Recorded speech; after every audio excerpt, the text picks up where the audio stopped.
진짜 이 냄새 지독하다고 하던데. 오늘은 더 쩌는 걸로 간다. 은정은 가방에서 섬유유 연제병을 꺼냈습니다. 은정은 유정의 외투를 조심스럽게 집어들고 안감을 펼쳤습니다. 어차피 안쪽이니까 티도 잘 안 나. 그 말과 함께 뚜껑을 열고 천천히 액체를 붓기 시작했죠. 너무 많이 붓는 거 아니야? 괜찮아. 냄새 퍼지게 하려면 이 정도는 해야지. 액체는 서서히 외투 안감에 스며들었고 향이 공기 중에 번져 나갔습니다. 빨래방 오픈이네, 진짜. 은서가 킥킥 웃었습니다. 오늘 반응 터질 거다. 기대되네.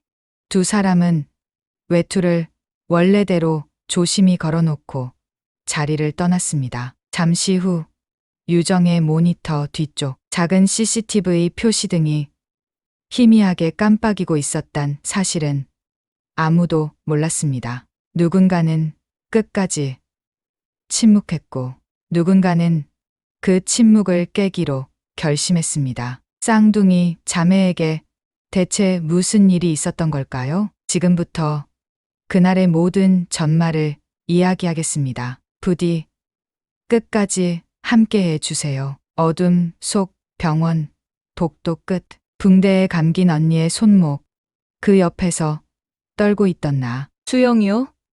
다시는 못 올 줄 알았죠. 근데 돌아왔어요.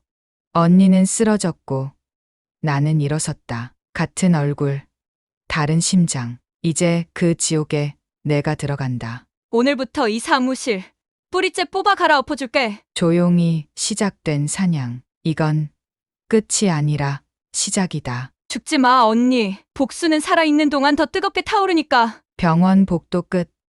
음침한 조명 아래서 나는 망설였습니다. 손끝이 자꾸 떨렸고 숨이 짧게 끊겼어요. 김수영 환자 보호자분. 간호사의 부름에 간신히 고개를 끄덕였죠. 중환자실 문이 열리고 안으로 들어섰을 때 제 안에서 뭔가가 툭 하고 끊어졌습니다. 언니, 수영은 온몸에 붕대를 감고 누워 있었습니다. 창백한 얼굴, 피멍이 든 눈가, 그리고 팔목에 붉은 자국. 위험할 뻔했습니다. 의사의 말은 사무적이었지만 제 심장은 갈기갈기 찢겼어요. 왜 아무도 말해주지 않았어요? 언니의 친구도, 가족도, 회사도, 그 누구도 이 상황을 설명해 주지 않았습니다. 며칠 전 언니는 회사를 그만뒀어요. 아무 말 없이 퇴사서를 냈고 그날 저녁 바로 의식을 잃은 채 발견됐죠. 그런데요. 언니의 휴대폰에는 이런 메시지가 남아 있었습니다. 정수기에 물도 못 채우면서 뭘 할 줄 알아? 그 커피 맛없더라. 다음엔 돈이라도 아껴. 어깨 좀 치워줄래? 자리 좁다, 크크. 익명, 메신저, 회사, 단톡방, 한 줄 한 줄 읽을 때마다 손이 파르르 떨렸어요. 괴롭힘이라는 단어론 부족했죠. 이건 사냥이었습니다. 침대 옆 탁자에 놓인 언니의 다이어리. 표지가 찢겨 있었고 일부는 젖어 있었습니다. 조심스럽게 펼쳤더니 이렇게 적혀 있었어요. 나만 이상한 걸까? 왜 다들 날 투명인간처럼 대할까? 아니, 오히려 쓰레기처럼 보는 눈빛이야. 제 심장 깊은 곳에 뜨거운 돌이 하나 떨어졌습니다. 쾅, 숨이 막혔고 눈물이 멈추질 않았어요. 수영이 일했던 회사는 평등과 소통을 내세우는 중견 기업이었습니다. 하지만 그 속에서 언니는 매일 커피 심부름을 하고 정수기, 물통을 혼자 교체하며 심지어 어떤 날은 남자 상사의 허리 잘 쓰네란 말에 웃어야 했어요. 그걸 전혀 몰랐어요. 언니의 힘없는 미소가 그냥 피곤해서 그런 줄만 알았죠. 그리고 거울 속 제 얼굴을 봤습니다. 언니와 똑같은 얼굴, 똑같은 키, 똑같은 눈동자. 이건 저주일지도 모릅니다. 하지만 이번엔 축복으로 써야겠다고 생각했습니다. 내가 대신 갈게. 언니가 말하지 못한 것들, 언니가 참고 견뎌야 했던 것들. 이제부터는 제가 대신 들어가서 확인할 겁니다. 거울 앞에 섰습니다. 입꼬리를 최대한 낮추고 눈을 약간 흐리게 떴어요. 언니처럼, 수영처럼, 이제 저는 김수영입니다. 안녕하세요. 김수영입니다. 잘 부탁드립니다. 입사 첫날, 복도에 울려 퍼진 제 목소리는 낯설게 들렸어요. 심장이 너무 뛰었고, 손끝은 식은땀이 흘렀죠. 뭐야, 멀쩡하네? 다시는 안 올 줄 알았는데 대단하네. 속삭임이 귓가를 스쳤습니다. 뒤를 돌아보지 않아도 알 수 있었어요. 그 말들은 분명 언니 수영을 향한 것이었어요. 오피스는 아담했지만 공기는 무겁고 뻑뻑했습니다. 인사를 할 때마다 고개를 끄덕이던 동료들의 눈빛엔 기묘한 경계심과 숨은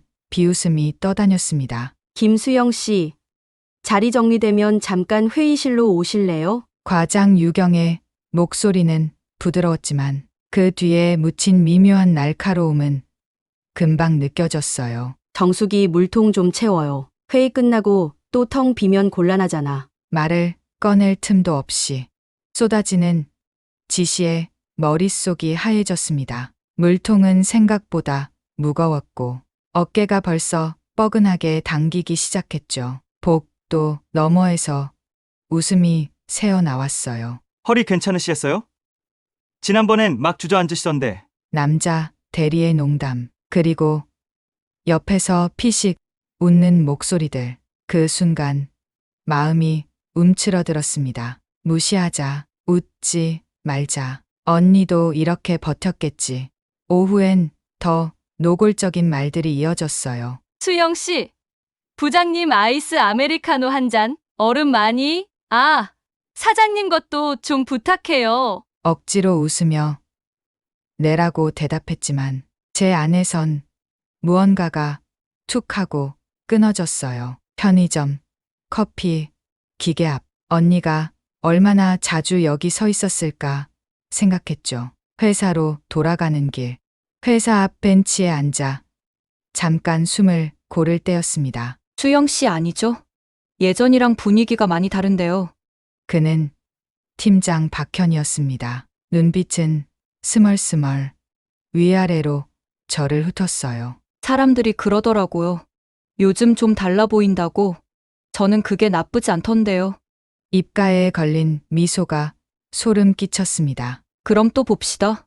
저는 말없이 고개를 숙였습니다. 심장이 불쑥 내려앉은 느낌이 들었어요. 그날 밤 언니의 노트북을 켰습니다. 삭제된 메일 복구 기능으로 겨우 한 통의 메일을 찾아냈어요. 제목 회식 자리, 녹음 파일. 내용엔 부장님, 이건 문제가 있다고 생각합니다. 라고 쓰여 있었어요. 파일은 이미 열리지 않았고 복구도 불가능했어요. 하지만 확신이 생겼습니다. 언니는 그냥 무너진 게 아니었어요. 누군가의 손에 조용히 매일 밀려 떨어진 거였어요. 그리고 저는 그 끝자락을 붙잡기 위해 여기 온 거였습니다. 회의실에 들어서자마자 공기가 달라졌어요. 테이블에 늘어선 사람들. 그들의 시선이 저를 향해 한 번에 꽂혔습니다. 수영 씨가 이거 쏟은 거 맞죠?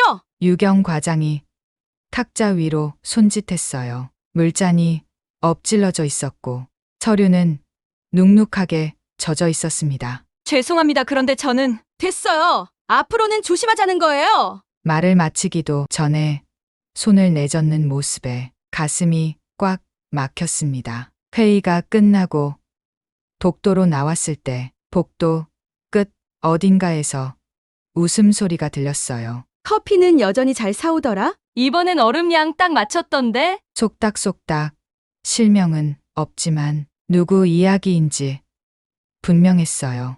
이 회사엔 말 없는 이름들이 너무 많았죠. 수영 씨 정수기 물 다 떨어졌어요. 지난번처럼 또 손 놓고 계시면 안 되죠? 네, 알겠습니다. 물을 옮기며 손목이 시큰거렸어요. 근육이 당길수록 가슴 한켠도 서서히 저려왔습니다. 그 손목 예전에도 말 안 듣더니 그냥 조용히 앉아만 있으면 안 될까? 누군가의 비웃는 말투, 돌아서 보지 않아도 그 얼굴이 떠올랐습니다. 점심시간 직원 휴게실에서 누군가의 폰 화면이 스쳐 보였어요. 잠깐이었지만 사진 속에 익숙한 사람의 뒷모습이 보였습니다. 그건 언니였어요. 정확히는 언니의 등 뒤 모습, 허리를 굽히고 물통을 들고 있던 장면. 뭐야, 언니 사진 맞지? 심장이 쿵 내려앉았습니다. 직접 묻지 못했지만 확신할 수 있었어요. 그 사진은 언니 몰래 찍힌 것이었고 그걸 단톡방에서 돌려봤을 가능성이 높았어요. 야, 그때 그거 봤냐? 물통 들다가 엉덩이. 어우, 생각나네 크크. 장난처럼 오가는 말들 속엔 명백한 불쾌한 웃음이 숨어 있었죠. 진짜 또라이 같아. 회식 때도 완전 민망했잖아. 회식. 그 단어가 머릿속에 탁 박혔습니다. 그날 언니가 녹음 파일을 보냈다는 그 회식. 언니 무슨 일이 있었던 거야? 노트북을 다시 켰어요.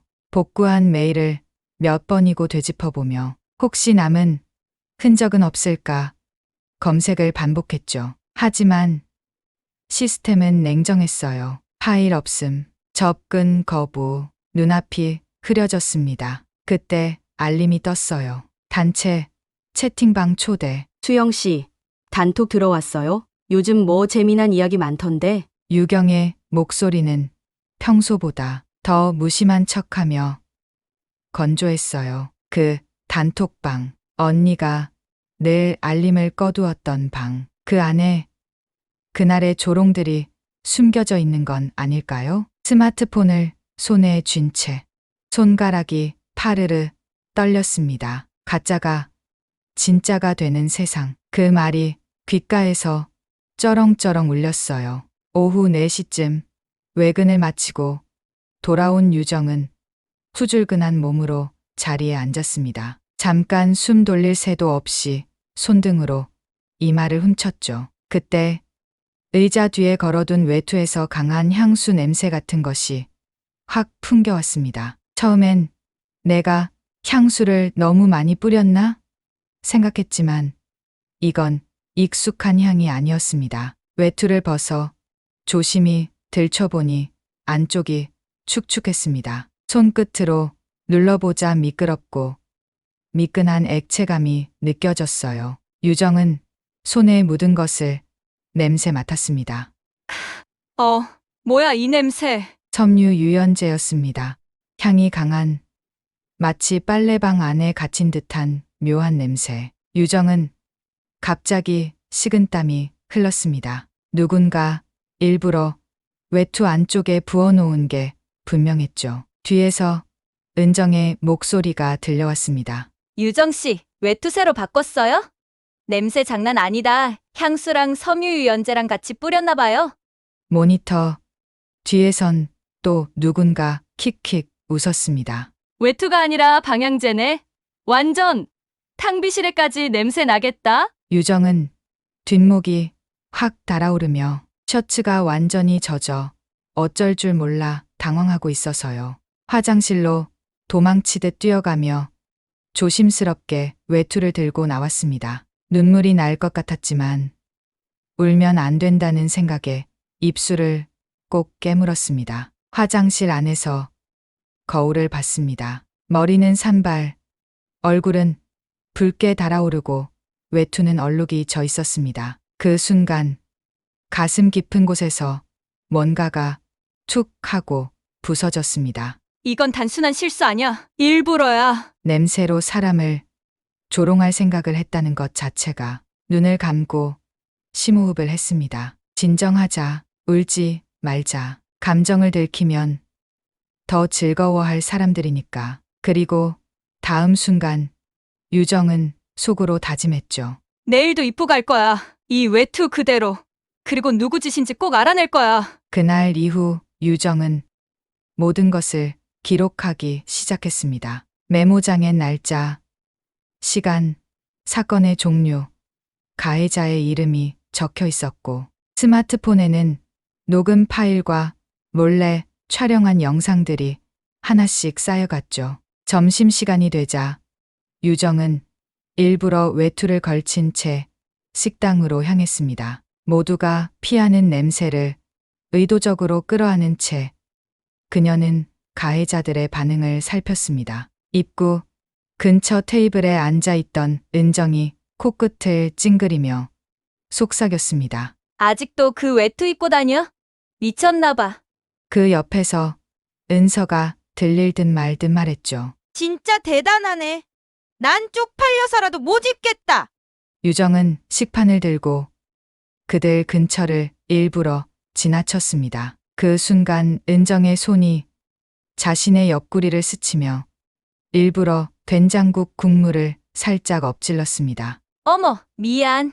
입술은 웃고 있었지만 눈빛은 싸늘했습니다. 유정은 무표정한 얼굴로 대꾸했습니다. 괜찮아요. 그리고 곧장 화장실로 향했죠. 거울 앞에 서서 젖은 외투를 바라보며 유정은 자신에게 말했습니다. 증거 하나 추가, 반응 하나 추가. 내가 너희 표정 하나하나 기억하고 있어. 그날 밤 유정은 방 안에 앉아 핸드폰을 들여다봤습니다. 카메라 줌을 당긴 채 은정이 외투에 국물을 엎지르는 장면이 흐릿하게 남아 담겨 있었습니다. 녹음 파일에는 은서의 목소리도 또렷하게 남아 있었죠.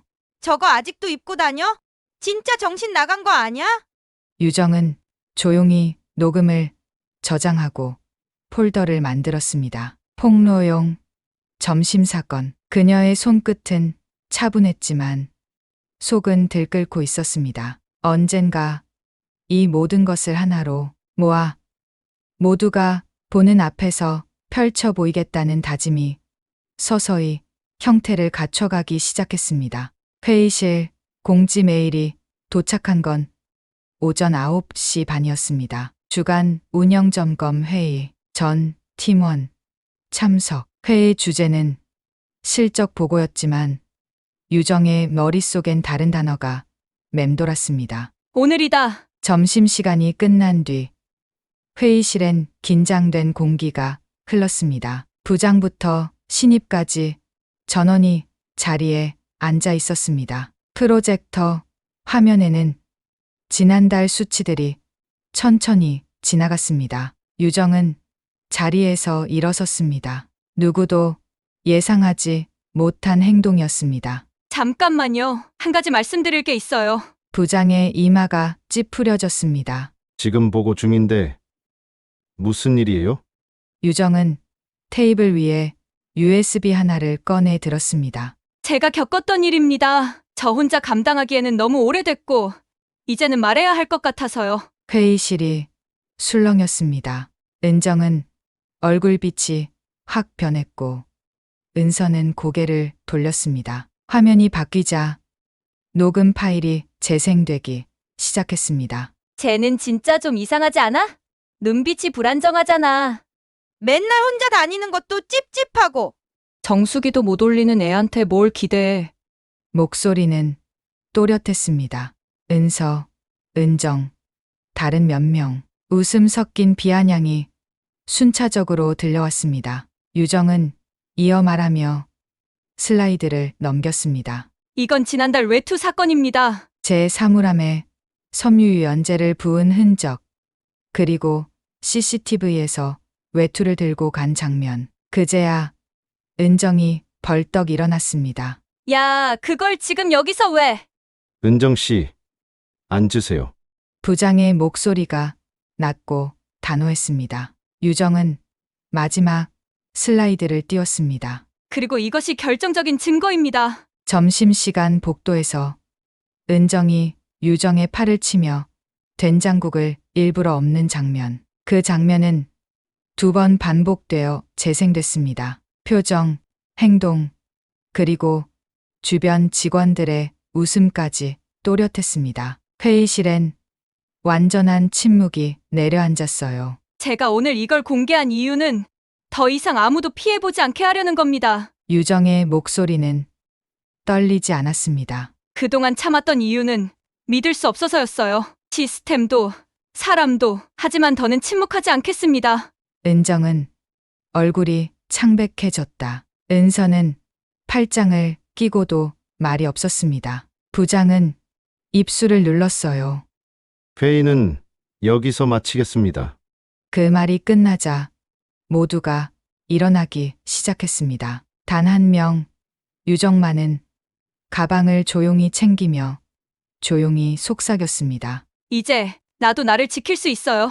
폭로 이후 사무실은 눈에 띄게 조용해졌습니다. 말수가 적던 사람들도 눈빛을 피하지 않았고 회의 중엔 이전보다 목소리를 낮추었습니다. 무언가가 달라졌다는 것을 누구나 느끼고 있었죠. 며칠 후 유정은 인사팀에서 불려갔습니다. 그녀에게 책임을 묻는 사람은 없었습니다. 오히려 은정은 잦은 퇴사를 택했고 은서는 징계 수위를 두고 논의 중이라는 이야기가 들려왔습니다. 방관자들은 전사 메일을 통해 공식 사과문을 작성했고 조용히 고개를 숙였습니다. 그날 이후 회사는 하루아침에 바뀌지는 않았지만 확실히 침묵의 결이 달라졌습니다. 무언가를 외면하는 대신 서로 눈을 맞추는 시간이 생겼습니다. 인사팀에서는 전 직원 대상 직장 내 괴롭힘 예방 교육을 시작했습니다. 회의실에는 평소 말 없던 직원들까지 참석해 조용히 고개를 끄덕였습니다. 누군가는 메모를 했고 누군가는 강사의 말을 반복해서 중얼거렸습니다. 그 순간 유정은 알았습니다. 사람들이 몰랐던 것이 아니라 모르는 척했던 것이었다는 걸요. 그날 오후 유정은 퇴근길에 엘리베이터 앞에서 팀장을 마주쳤습니다. 잠시 머뭇거리던 팀장이 고개를 숙였습니다. 그동안 제가 너무 무관심했습니다. 사실은 알았어요. 다만 나서기 싫었을 뿐이었어요. 죄송합니다. 유정은 잠시 그를 바라보다 말없이 고개를 숙였습니다. 용서는 말로 주어지는 게 아니라는 걸 그는 이미 알고 있는 듯했습니다. 엘리베이터 문이 닫히는 순간 유정은 숨이 잠시 가벼워지는 것을 느꼈습니다. 이제는 침묵이 도망이 아닌 자신의 선택이 된 것이었습니다. 주말 오후 유정은 병원에 들렀습니다. 창문 너머로 햇살이 따스하게 쏟아졌고 유미는 창가에 앉아 책을 읽고 있었습니다. 요즘 인터넷에 너 얘기 많더라. 응, 조용히 하려 했는데 일이 좀 커졌지. 그런데 너 잘했어. 솔직히 말해서 나 같으면 못했을 거야. 유미는 전보다 훨씬 나아 보였습니다. 손목에 붕대는 풀렸고 눈빛은 또렷해졌습니다. 이젠 똑바로 사람을 바라볼 수 있을 만큼 마음이 회복된 듯 보였죠. 이제 나도 말할 수 있을 것 같아. 천천히 해. 아무도 강요하지 않아. 둘은 마주 보며 웃었습니다. 쌍둥이라는 이유로 같아야만 했던 지난 시간들이 이제는 서로 다른 아픔을 품고 같은 곳을 바라보는 시간으로 바뀌고 있었습니다. 그날 밤 유정은 오래된 노트북을 켰습니다. 제목 없이 비어있던 문서에 첫 줄을 썼습니다. 조용히 싸우는 사람들을 위한 기록. 이어지는 줄마다 담긴 건 감정이 아닌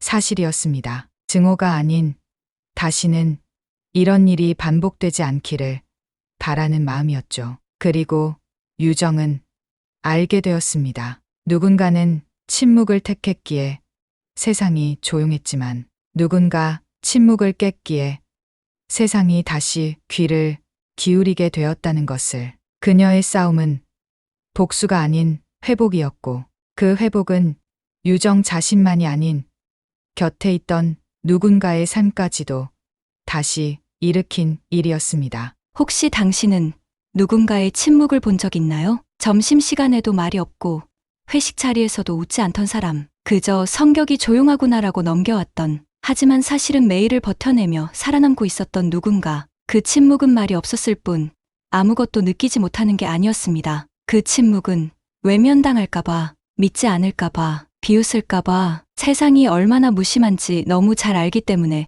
지켜온 마지막 방어선이었습니다. 유정은 그 방어선을 깼습니다. 그저 참고 견디는 것이 미덕이라고 배워온 세상에서 그는 참지 않기로 결심했고, 그 결심은 또 다른 누군가를 구했습니다. 혹시 지금 이 이야기를 읽고 있는 당신에게도 그런 침묵의 기억이 있다면 부디 이렇게 말해주세요. 나는 내 편이야. 내 잘못이 아니야. 말해줘서 고마워. 그 말 한마디가 누군가에게는 다시 살아갈 이유가 되고, 어떤 사람에게는 처음으로 웃을 용기를 줄 수 있습니다. 우리는 누구나 누군가의 엄마이고 딸이고, 또 어떤 날엔 옆자리 동료일 수 있습니다. 모두가 바쁜 세상입니다. 하지만 단 한 번이라도 내 자리 옆에 앉은 누군가의 작은 이상함을 기억해 주세요. 사람의 상처는 조용히 다가오지만 그 회복도 조용히 시작됩니다. 그리고 그 시작은 당신의 눈길 하나에서 출발할 수 있습니다. 이제 유정의 싸움은 끝났습니다. 하지만 이 이야기를 읽은 당신이 기억해 준다면 그 싸움은 헛되지 않았을 것입니다. 오늘 하루 당신 곁의 유정을 잠깐 떠올려 봐 주세요. 그것만으로도 이 이야기는 누군가에게 큰 위로가 될 테니까요. 끝까지 함께 해주셔서 진심으로 고맙습니다.